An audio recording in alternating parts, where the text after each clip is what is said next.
आणि महत्त्वाची बातमी दिल्ली स्फोटासंदर्भात। दिल्ली स्फोटाचे तार तुर्की आणि अफगाणिस्तान पर्यंत असल्याची माहिती आता समोर येते। जैशचे हेडक्वार्टर उडवल्याचा बदला म्हणून दिल्ली बॉम्बस्फोट घडवण्यात आल्याचं बोललं जाते। तर तुर्की आणि अफगाणिस्तानमधून हे हँडलर्स डॉक्टर मॉड्यूल्सच्या संपर्कात होते आणि डॉक्टर उमर नबीच्या पासपोर्टच्या तपासातून तो तुर्कीला गेल्याचं देखील उघड झाले।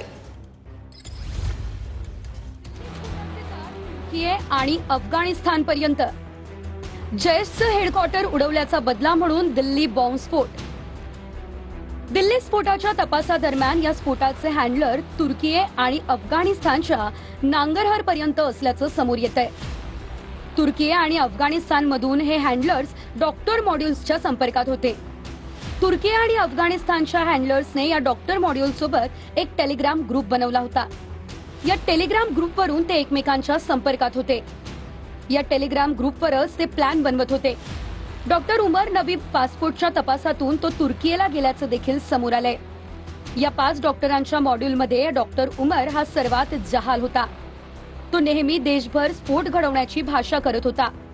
या प्रकरणात अटक असलेल्या डॉक्टर शाहीननं ही माहिती पोलिसांना दिली आहे। प्राथमिक तपासातून जैश ए मोहम्मदचं बहावलपूरचं हेडक्वार्टर ऑपरेशन सिंदूर दरम्यान उद्ध्वस्त केल्यामुळे त्याचा बदला घेण्यासाठी दिल्लीत स्फोट घडवण्यात आला। डॉक्टर उमर नबीनं दिल्लीमध्ये आत्मघाती स्फोट घडवून आणला। जम्मू काश्मीर पोलिसांनी टाकलेल्या एका छाप्यातून उमर नबी यापूर्वी पळाला होता।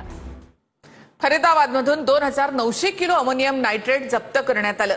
मात्र अजूनही 300 किलो स्फोटकं गायब असून शोध सुरू आहे। अतिरेकी डॉक्टर 2 वर्षांपासून स्फोटकं जमा करत होते अशी माहिती आता समोर आली आहे। फरीदाबादमध्ये अतिरेक्यांच्या डॉक्टर मॉड्यूलला अटक करण्यात यंत्रणांना यश आलं असलं तरी त्यातल्या एकानं दिल्लीमध्ये स्फोट घडवून आणला। अटक असलेल्या 4 डॉक्टरांच्या तपासात स्फोटकांबद्दल खळबळजनक माहिती समोर येते। 2900 किलो अमोनियम नायट्रेट हे डॉक्टर शिकवत असलेल्या अल फलाह युनिव्हर्सिटी आणि जवळपासच्या परिसरातून पोलिसांनी जप्त केलंय। तरीही 300 किलो स्फोटकं गायब असल्याची माहिती समोर आली आहे। गायब असलेल्या 300 किलो स्फोटकांचा शोध सध्या यंत्रणा घेत आहे। अतिरेक्यांच्या डॉक्टर मॉड्यूलमधले डॉक्टर मुजम्मिल आणि डॉक्टर आदिल हे 2 वर्षांपासून स्फोटकं जमा करत होते।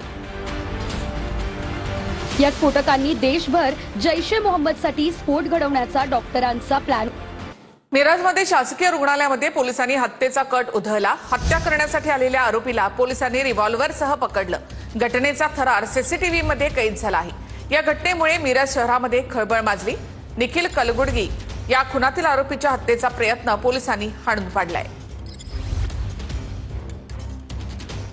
मिरज सिव्हिल हॉस्पिटल या ठिकाणी रेकॉर्डवरील काही आरोपी हे फायरआर्म सहित येणार आहेत अशी खबर मिळाली होती।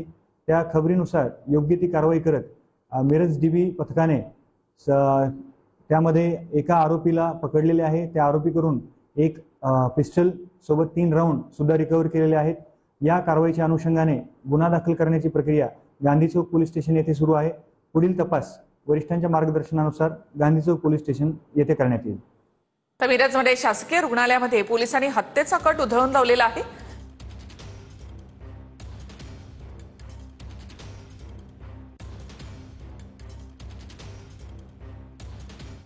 अजित पवार यांच्या 69 कंपन्या आहेत। जमिनींची प्रकरणं बाहेर काढणार असा इशारा अंजली दमानिया यांनी दिलाय। जमीन घोटाळ्यामध्ये पार्थ पवार यांच्यावर गुन्हा दाखल करा अशी मागणी दमानिया यांनी केली। तर दमानियांचा करता करविता दुसराच कोणीतरी आहे असं सूरज चव्हाण यांनी म्हटलंय। मी तर मालिकाच करायचं ठरवलंय। माझ्याकडे आता मी हळूहळू सगळे त्यांचे जेवढ्या कंपनीज आहेत जवळजवळ 69 कंपनीज अजित पवार आणि त्यांच्या जवळच्या लोकांच्या आहेत। त्याच्यात जमिनीचे किती व्यवहार झाले आहेत हे सगळं मी हळूहळू काढणार आहे। कदाचित त्यांना तसा टार्गेट भेटला असेल, कदाचित त्यांना तसा आदेश भेटला असेल म्हणून त्या येतील। त्यांचं सिरीज येऊ द्या, पिक्चर येऊ द्या, त्या सगळ्या गोष्टीला उत्तर देण्याची आमची तयारी आहे आणि कायदेशीर उत्तर देण्याची आमची तयारी आहे। तर व्यवहार रद्द करण्यासाठी 42 कोटींची नोटीस का दिली हे तपासावं लागेल असं चंद्रशेखर बावनकुळे यांनी म्हटलं। पार्थ पवार जमीन गैरव्यवहार प्रकरणावरून बावनकुळे यांनी ही प्रतिक्रिया दिली आहे।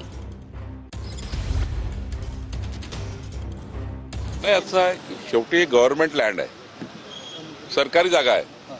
मला तेही तपासावं लागेल की त्यांनी जे नोटीस दिली आहे 42 कोटीची, किंवा ती चौकशी समिती तपासेल की 42 कोटीची नोटीस दिली जो सरकारी जागेचा व्यवहार आहे. शेवटी जेव्हा एखादी नोटीस आपण देतो तेव्हा सरकारी जागेचा व्यवहार जो आहे तो या नोटीसमधनं जे काही 42 कोटी येणार आहे ते नेमके कशाचे आहे हे मला तपासावं लागेल. कारण आपण व्यवहार रद्द करतोय. व्यवहार रद्द करताना 42 कोटी काय घ्यायचे याचेही मला तपासावं लागेल आणि त्यांनी काय दिली हे चेक करावं लागेल. धाराशिवमध्ये जामिनावर सुटलेल्या माजी नगराध्यक्षांनी भाजपमध्ये प्रवेश केला. संतोष कदम आणि चंद्रकांत कनेंनी भाजपमध्ये प्रवेश केला. तुळजापुरातील ड्रग्ज तस्करी प्रकरणी कदम कने जामिनावर बाहेर आहेत. निकाल लागेपर्यंत धाराशिव तहसील हद्दीमध्ये येण्यास दोघांवर बंदी आहे. तुळजापूर शहरातील सगळ्या नागरिकांच्या पण हे लक्षात आलं असेल की नेमकं याच्या पाठीमागं कोण होतं, ह्याला कुणाचा राजश्रय होता आणि कोणाच्या आशीर्वादानं ड्रग्ज सारखं व्यसन आणि त्या व्यसनाच्या माध्यमातून आपली पुढची पिढी अक्षरशः बर्बाद करायचं षडयंत्र होतं.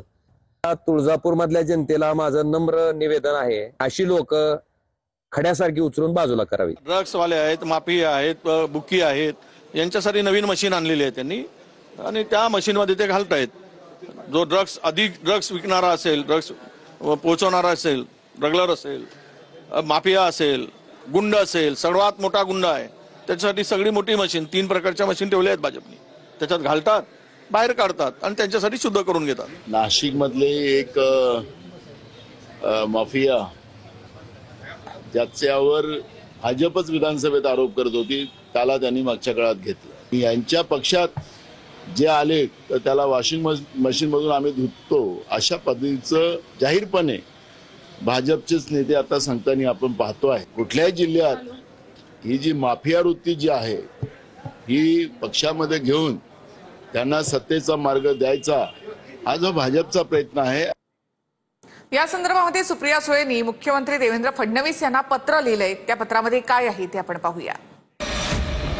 जामिनावर असलेले आरोपी भाजपात, सुळेंचं थेट फडणवीसांना पत्र. तुळजापुरातील काहींना काल भाजपमध्ये प्रवेश देण्यात आला. या ड्रग्ज तस्करी प्रकरणातील आरोपींचा देखील समावेश होता अशी बातमी वाचण्यात आली. विशेष म्हणजे हे प्रवेश भाजपच्या पक्ष कार्यालयात आणि जबाबदार नेत्यांच्या उपस्थितीत झाले याचे सखेद आश्चर्य वाटले. यासोबतच ड्रग्ज तस्करीला राजाश्रय मिळतोय हे पाहून तितकीच चिंता देखील वाटली. सदर व्यक्तीच्या ड्रग्ज गुन्हेगारीमधील पार्श्वभूमीबाबत आपल्याला माहिती देण्यात आली नसावी. संबंधिताविरोधात योग्य ती कारवाई कराल अशी आम्हाला अपेक्षा. पद्धतीनं त्याचं राजकारण करतायत. कालपर्यंत हा कार्यकर्ता आपल्या पक्षामध्ये होता तेव्हा योग्य होतं. तेव्हा सुप्रियाताईंनी का शरद पवार साहेबांना पत्र लिहून याबद्दल कारवाईची मागणी केली नाही? तेव्हा शरद पवार साहेबांना पत्र लिहिण्याबद्दल सुप्रियाताईंना पेनची कमतरता होती का, शाई कमी पडली होती किंवा कागद कमी पडला होता? आम्ही आरोपीचं समर्थन करत नाही. सुप्रियाताई तुमच्या पक्षामध्ये कालपर्यंत तो कार्यकर्ता होता. तुमच्या पक्षाचा कार्यकर्ता म्हणून तुम्ही अभिमानानं त्याला मिरवत होता. त्याला पक्षातनं तुम्ही का काढलं नाही याबद्दल सुप्रियाताईंनी आधी उत्तर द्यावी आणि मग भारतीय जनता पार्टीवर आरोप करा. आताची बातमी आपण पाहूयात. पुण्यातील कोथरूडमध्ये टवाळखोरांकडून दहशतीचा प्रयत्न करण्यात आला. सुतारदरा भागामध्ये गणेश कॉलनीत 10 नोव्हेंबरला टवाळखोरांनी दहशत माजवली. हातामध्ये धारदार शस्त्र घेऊन परिसरामधील सीसीटीव्ही त्यांनी फोडले. तोंडावर मास्क, हातामध्ये हत्यार आणि तशा प्रकारे त्यांनी सीसीटीव्ही देखील फोडून टाकले आहेत. पुण्यातील कोथरूडमध्ये टवाळखोरांकडून दहशतीचा प्रयत्न करण्यात आलेला आहे. पुणे पोलीस आता या सगळ्या टवाळखोरांवर काय कारवाई करतात याकडे लक्ष असेल.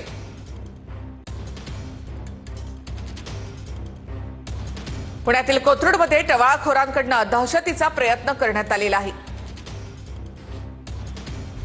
पुणे पोलिसांकडून या सगळ्या टवाळखोर किंवा गुंडांना त्यांची परेड काढण्यात आली होती. मात्र तरी सुद्धा पुणे पोलिसांचा या टवाळखोरांवर वचक नाही का असा देखील प्रश्न या निमित्तानं उपस्थित होतो.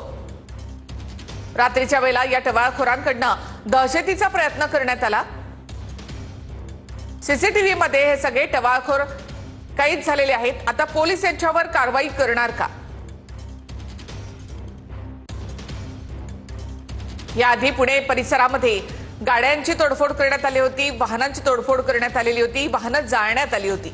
त्यानंतर आता या टवाळखोरांकडनं रस्त्यावर असा धुडगूस घातला जातोय.